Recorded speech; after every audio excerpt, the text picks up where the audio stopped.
বরিশালের 10টি পয়েন্টে চলছে টিসিবির পণ্য বিক্রি। বাজারের চেয়ে কম দামে পণ্য কিনতে ভিড় করছেন বিভিন্ন শ্রেণী পেশার মানুষ। এ নিয়ে বিস্তারিত জানাতে বরিশাল থেকে যুক্ত হচ্ছেন সহকর্মী ফিরদাউস সোহাগ। সোহাগ, জানাবেন এই যে টিসিবির পণ্য বিক্রি কার্যক্রম শুরু হচ্ছে, সেখানে কত টাকায় কি কি পণ্য তারা কিনতে পারছেন? শম্পা, আপনাকে ধন্যবাদ। পবিত্র মাহে রমজান আসন্ন, দ্রব্যমূল্য সহনশীল রাখতে সরকার যে উদ্যোগ নিয়ে থাকে প্রতি বছর, তারই অংশ হিসাবে কিন্তু বর্তমান সরকারও একটি উদ্যোগ নিয়েছে। সেটি হচ্ছে সাধারণ যারা মানুষ আছে তারা যাতে ন্যায্য মূল্যে পণ্য কিনতে পারে, সেজন্য টিসিবির পণ্য দেওয়ার একটি ব্যবস্থা করা হয়েছে বরিশাল নগরীতে। আমরা যেটি জানি, যে খোঁজখবর নিয়ে আমরা জানতে পেরেছি যে 8টি বিভাগীয় শহরেও এটি হচ্ছে, তারই অংশ হিসাবে বরিশালে এই কার্যক্রম চলছে। সরকারি ছুটির দিন ব্যতীত পুরো রমজান মাস জুড়ে কিন্তু এই কার্যক্রম চলবে।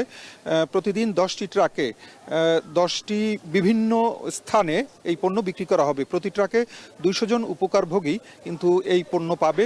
এর মধ্যে প্যাকেজ মূল্য হচ্ছে 587 টাকা 50 পয়সা।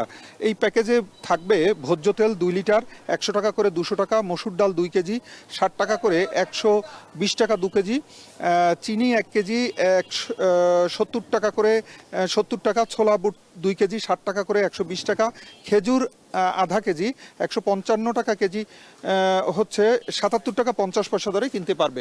তো বরিশাল নগরীর বিভিন্ন জায়গায় কিন্তু এই কার্যক্রম চলছে। আমরা রয়েছি বৈদ্যপাড়া এলাকায় নগরীর, যেখানে এই কার্যক্রমটি এখন চলছে, এবং এখানে কিন্তু আমরা দেখছি যে বেশ কিছু লোক ভিড় করেছেন।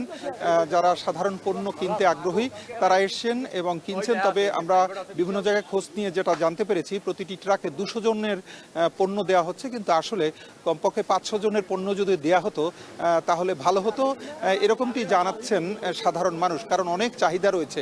এতটুকু ছিল বরিশালে যে টিসিবির পণ্য ট্রাকে বিক্রি কার্যক্রম চলছে তার সব।